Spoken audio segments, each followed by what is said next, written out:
მოგესალმებით ეთერშია სტასოტევის საინფორმაციო გამოშვება დღის მთავარ სიახლეებს მარია მელიავა გაგაცნობთ.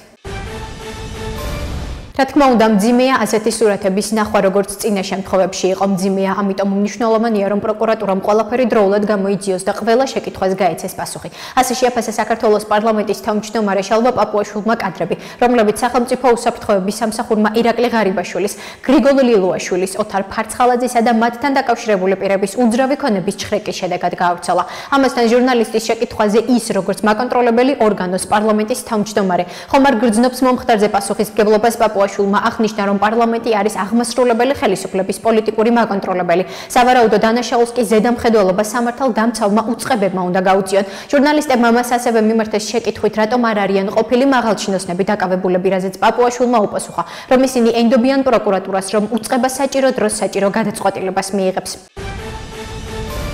პარტიამ გახარია საქართველოსთვის პარლამენტში შესვლის გადაწყვეტილება მიიღო. შესაბამისი განცხადება პარტიის ერთ-ერთმა ლიდერმა გიორგი შარაშიძემ ბრიფინგზე გააკეთა. ამით პარტიის მიერ მე-11 მოწვევის პარლამენტის ბოიკოტირების რეჟიმი დასრულებულია. მე-11 მოწვევის პარლამენტში პარტია გახარია საქართველოსთვის 12 უფლებამოსილებას შეწყვეტილი დეპუტატის ადგილმონაცვლე შედის. ადგილმონაცვლე დეპუტატები არიან გევა აბულაძე, ჯემალ ანანიძე, ქეთევან ბაკარაძე, რუსუდან თევზაძე, მალხაზ თორია, შალვა კერესელიძე, სალომე კობალაძე, გიგა ფარულავა, ვიკა ფილფანი, გიორგი შარაშიძე, დამარ ხვედელიანი და სოფიო ხორგუანი. ნათქვამია გავრცელებულ ინფორმაციაში.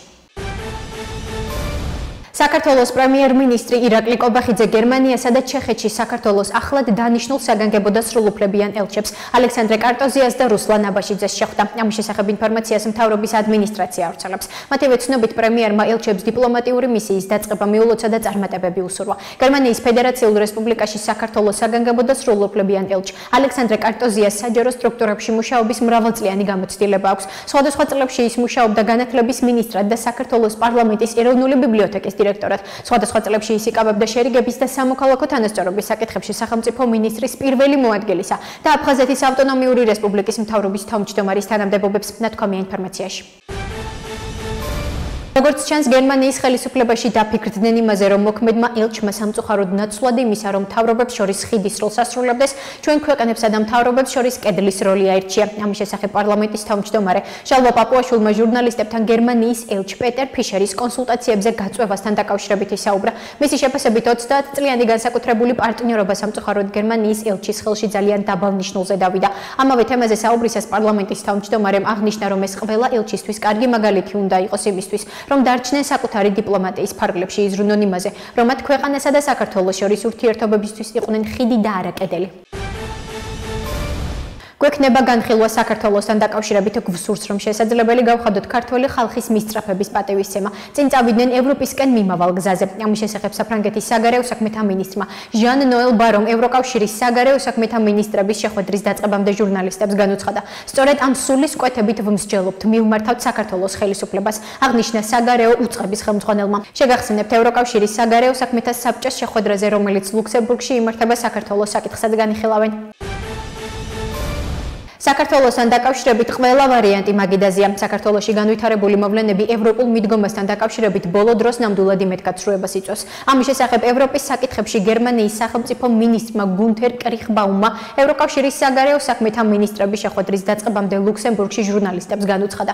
მისი განცხადებით გერმანია მხარს უჭერს საქართველოს მოსახლეობას, თუმცა ქვეყნის მთავრობის ქცევა მათთვის მიუღებელია. ჩვენ რა თქმა უნდა მოსახლეობის მხარეს ვართ და მხარს ვუჭერთ მათ, მაგრამ მთავრობის ქცევა მიუღებელია ნამდვილად ყველა ვარიანტი მაგიდაზია, აღნიშნა მინისტრმა. გერმანიამ თვეების განმავლობაში განხორციელებული თავდასხმების შემდეგ ელჩი პეტერ ფიშერი გაიწვია. ამის შესახებ საქართველოს მეხუთე პრეზიდენტი სალომე ზურაბიშვილი X-ზე წერს. მისი თქმით, გერმანიის მთავრობის ეს გადაწყვეტილება არ ნიშნავს, რომ ევროპამ საქართველოს ზურგი აქცია. ეს არ არის ევროპის მხრიდან ზურგის შეკცევა, ეს არის საქართველოს მთავრობის მხრიდან ხალხის ნებიდან გადახვევა. თუმცა ქართველი ხალხი მაინც ირჩევს ევროპას, ყოველდღე გამბედაობითა და იმედით, წერს ზურაბიშვილი. შეგახსენებთ, გერმანიის საგარეო საქმეთა სამინისტრომ გაავრცელა განცხადება, სადაც აღნიშნულია, რომ საქართველოში გერმანიის ელჩი პეტერ ფიშერი კონსულტაციებისთვის გაიწვიეს. საქართველოში გერმანიის ელჩის პეტერ ფიშერის გაწვევა საქართველოს პრორუს პრემიერ-მინისტრ ირაკლი ყობახიძესა და პეტერ ფიშერს შორის ხანგრძლივი ესკალაციის კულმინაციაა.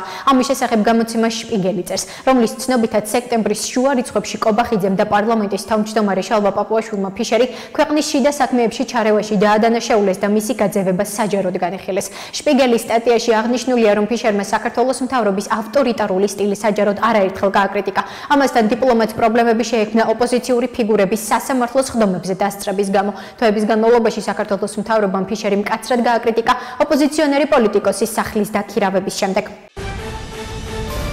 ლატვიამ საქართველოს ორი მოქალაქე პერსონა ნონ გრატად გამოაცხადა. ამის შესახებ განცხადებას ლატვიის საგარეო საქმეთა სამინისტრო ავრცელებს. ლატვიის საგარეო საქმეთა მინისტრ ბაიბა ბრაჟეს ბრძანებით საქართველოს ორ მოქალაქეს ლატვიაში შესვლა განუსაზღვრელი ვადით აიკრძალა. იმიგრაციის შესახებ კანონის 61 მუხლის მეორე პუნქტის შესაბამისად საგარეო საქმეთა მინისტრმა ბაიბა ბრაჟემ საქართველოს ორი მოქალაქის პერსონა ნონ გრატა პირების სიაში შეყვანის გადაწყვეტილება მიიღო და მათ ლატვიაში შესვლა განუსაზღვრელი ვადით აიკრძალათ. ნათქვამია განცხადებაში. პარტია ფედერალისტების ერთ-ერთი ლიდერი თამარ ჩერგოლეიშვილი პარტია გახარია საქართველოსთვის გადაწყვეტილებას. საპარლამენტო ბოიკოტის შეწყვეტასა და პარლამენტში შესვლასთან დაკავშირებით ეხმაურება და აცხადებს, რომ გახარიას პარტია აღარ არსებობს. გახარიას პარტია აღარ არსებობს, მას განაჩენი 4 ოქტომბერს გამოუტანა ხალხმა. მისი ნარჩენები თავს რას შეაფარებენ უმნიშვნელოა. შეგახსენებთ, რომ პარტიამ გახარია საქართველოსთვის პარლამენტში შესვლის გადაწყვეტილება მიიღო. შესაბამისი განცხადება პარტიის ერთ-ერთმა ლიდერმა გიორგი შარაშიძემ ბრიფინგზე გააკეთა. ახლა კი გაგაცნობთ უცხოეთის სიახლეებს. რუმინეთისთვის ძალიან მნიშვნელოვანია ვიხილოთ საქართველოს ევროპულ გზაზე, ევროკავშირში გაწევრიანების გზაზე, თუმცა კვლავ ძალიან შეშფოთებული ვართ დემოკრატიის კუთხითი განვითარებული მოვლენებით. ამის შესახებ რუმინეთის საგარეო საქმეთა მინისტრმა ოანა ტოიუმ ლუქსემბურგში ჟურნალისტებს განუცხადა. რუმინეთი არის ქვეყანა, რომელსაც როგორც ბოლო დროს, ისე ჩვენს ისტორიაში უნახავს მომენტები, როდესაც მოქალაქეები ქუჩებში საპროტესტო აქციებზე იცავდნენ ჩვენს დემოკრატიას, კორუფციასთან ბრძოლის გზას და ევროპისკენ მიმავალ ჩვენს გზას. ჩვენთვის ძალიან მნიშვნელოვანია შეკრების თავისუფლებისა და სიტყვის თავისუფლების ამ ინსტრუმენტის და თავისუფალი არჩევნების ჩატარების შესაძლებლობის დაცვა. ისეთი არჩევნების, სადაც არ ხდება ოპოზიციური პარტიების და პარტიების ლიდერების დაშინება კანონის მოქმედებით, როგორც ამას საქართველოს შემთხვევაში ვხედავთ. აღნიშნა რუმინეთის საგარეო უწყების ხელმძღვანელმა. მისი თქმით, რუმინეთი გააგრძელებს საქართველოსთან კარგ ურთიერთობას. უკრაინის პრეზიდენტ ვოლოდიმირ ზელენსკის განცხადებით უკრაინა და ევროპა საერთო პოზიციაზე მუშაობენ, რომელსაც შემდეგ სხვადასხვა ფორმატში გამოიყენებენ იმისთვის, რომ შეერთებულ შტატებს ტომაჰავკის ტიპის ფრთოსანი რაკეტების პოტენციურ მიწოდებასთან დაკავშირებით მიმართონ. უკრაინული მედიის ცნობით ზელენსკიმ განაცხადა, რომ ამერიკის შეერთებული შტატების პრეზიდენტი დონალდ ტრამპი უკრაინას ტომაჰავკის ტიპის რაკეტებს არ გადასცემს, რადგან რუსეთის პრეზიდენტ ვლადიმერ პუტინთან შეხვედრამდე რუსეთთან დაძაბულობის ესკალაცია არ სურს. უკრაინის პრეზიდენტის თქმით, შორმანძილზე მოქმედი რაკეტების საკითხმა პუტინს ტრამპთან აიძულა. ზელენსკიმ აღნიშნა, რომ უკრაინა ამჟამად მუდმივ კონტაქტშია ევროპელ ლიდერებთან, რომლებსაც სურთ ტრამპს ტომაჰავკის რაკეტებთან დაკავშირებით თხოვნით მიმართონ. გვექნება განხილვა საქართველოსთან დაკავშირებით ვსურს, რომ შესაძლებელი გავხადოთ ქართველი ხალხის მისწრაფების პატივისცემა. წინ წავიდნენ ევროპისკენ მიმავალ გზაზე. ამის შესახებ საფრანგეთის საგარეო საქმეთა მინისტრმა ჟან ნოელ ბარომ ევროკავშირის საგარეო საქმეთა მინისტრების შეხვედრის დაწყებამდე ჟურნალისტებს განუცხადა. სწორედ ამ სულისკვეთებით ვმსჯელობთ მივმართავთ საქართველოს ხელისუფლებას, აღნიშნა საგარეო უწყების ხელმძღვანელმა. შეგახსენებთ ევროკავშირის საგარეო საქმეთა საბჭოს შეხვედრაზე, რომელიც ლუქსემბურგში იმართება, საქართველოს საკითხსაც განიხილავენ. ვამბობდი, რომ საქართველო ახლოს იყო ევროპულ გზასთან, ახლა კი ვამბობ, რომ ისინი დისტანციას იკავებენ და ეს სამწუხაროა. ამის შესახებ ლუქსემბურგის საგარეო საქმეთა მინისტრმა ქსავიე ბეტელმა ევროკავშირის საგარეო საქმეთა მინისტრების შეხვედრის დაწყებამდე ჟურნალისტებს განუცხადა.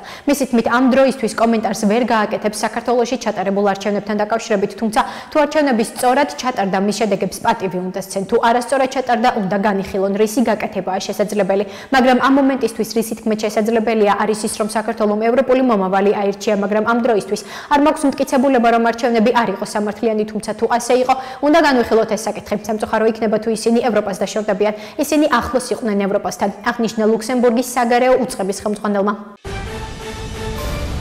ასეთი იყო მიმდინარე სიახლეები მომავალ შეხვედრამდე.